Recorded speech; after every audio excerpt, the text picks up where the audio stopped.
Technology. It is something that our lives now depend on. We moved from these big boxy computers to all having smartphones in our pockets in only a matter of years.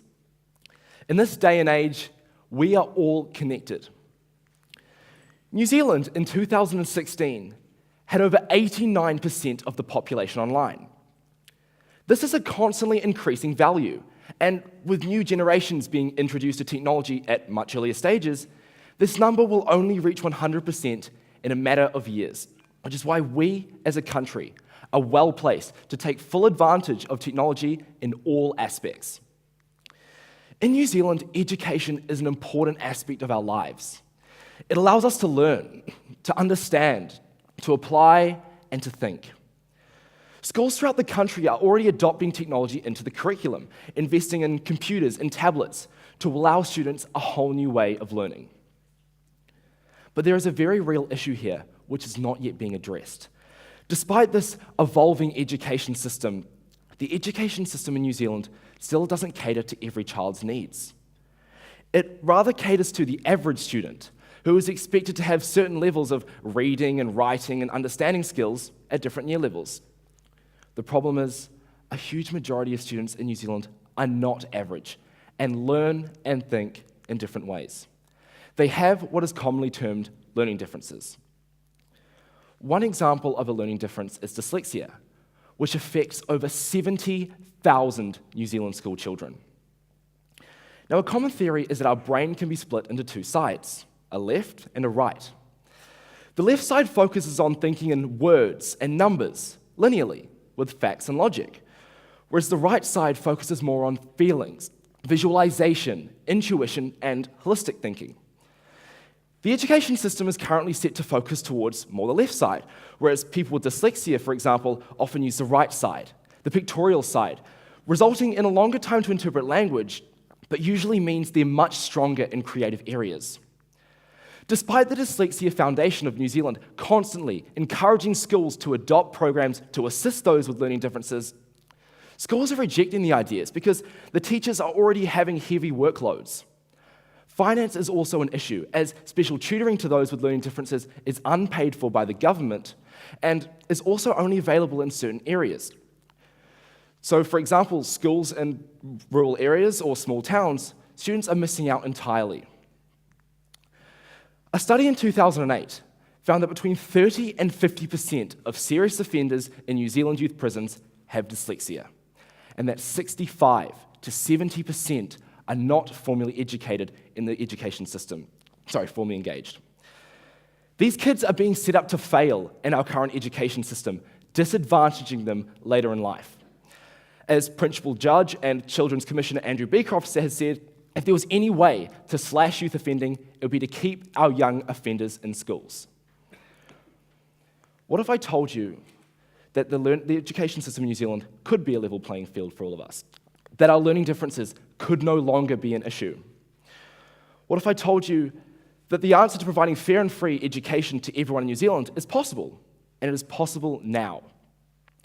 What if I told you that Aotearoa is uniquely placed to lead the world in education? Because we're rule breakers. We think outside the square, and we care. The answer is in the palm of our hands, in our pockets, and at our fingertips. Augmented reality. A technological advancement that has changed the way we see, learn, interact, and understand the world. Augmented reality allows you to overlay virtual images onto the real world, making them feel as if they were actually there. It gives a whole new way of interacting with your surroundings. It works by using digital camera systems that track the motion of a user. When the user moves around, the camera creates what are called reference points on a frame. Now, a camera captures typically 30 to 60 frames per second. Compressing this into 1 second and pressing play, that's what we call video. When the user moves around, the reference points also change, and the computer can detect where those reference points have changed and create a three-dimensional axis. This is a process called simultaneous location and mapping, or SLAM. Today's technology can do this in real time, allowing for a great experience in augmented reality. Another way is to use image recognition.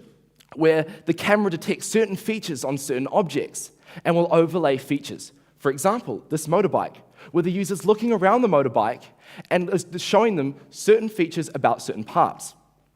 Another way is location-based, where it takes into account your GPS, your digital compass, your velocimeters, accelerometers, and gives you real-time information about your location. Now, this may sound like something out of science fiction, but believe it or not, you would have seen it all before. Let me show you a couple of popular examples. The first, Pokemon Go. This hit 2016 game allowed players to allowed players to use their phones to catch Pokemon in the real world as if they were actually there. The camera uses the SLAM method to find reference points and overlay the virtual Pokemon onto it. Another, Snapchat. Cool face filters that tracks the motion of your face, allowing you to overlay virtual images. In this case, a dog over it. You can also interact with the filters. But it's pretty obvious that this technology can be used for things other than face filters. The reason why I'm referencing these is because they play or have played a major part in particularly young people's lives. Pokemon Go peaked at 45 million active users at a time, where Snapchat has 190 million active users. Think of Fortnite, a game that parents struggle to get their kids off. But no matter how hard they try, the child is immersed in this world of engagement, strategy, and is in control of how it functions. With augmented reality, the great thing about it is that it can be adapted to fit whatever needs to be taught. As it is all digital, there is no fixed way of learning, and anyone can take control of their own learning process. It is also available right away for a majority of the students. Given that over 73% of teenagers already own a smartphone, it's available for most people. It would also bring in more engagement from students, allowing them to take control of their own learning. A study from American educator Edgar Dale showed that after 2 weeks, the human brain remembers 10% of everything it reads, 20% of what it hears, but 90% of what it sees. Our visual interpretation is extremely valuable, so we should put it to good use. The economic benefits. Implementing augmented reality into education would result in a better learning outcome. This results in increasing knowledge and academic success, which would result in a higher skilled workforce, due with higher productivity and thus a high gross domestic product. It could also help decrease the long-term operational costs of prisons, as the hope to keep potential young offenders in school would therefore reduce inmates in the long run.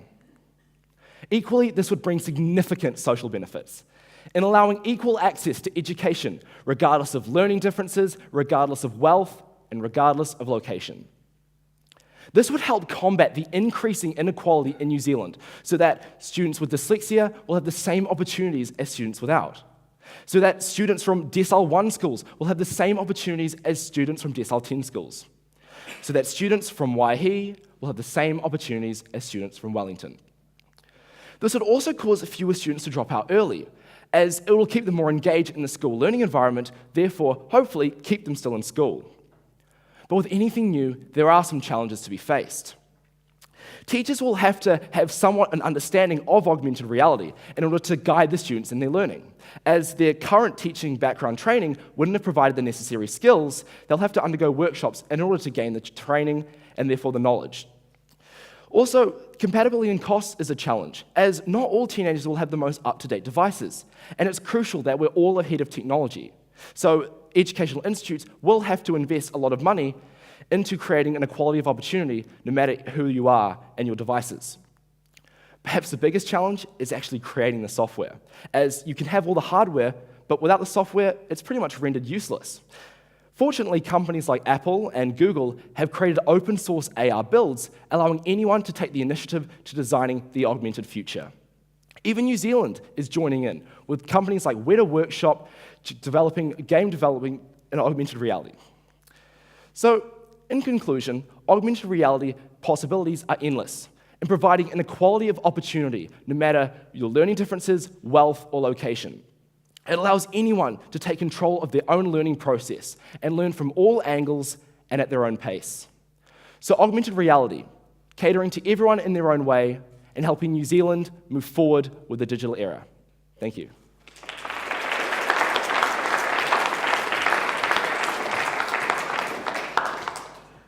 Thanks, Charlie.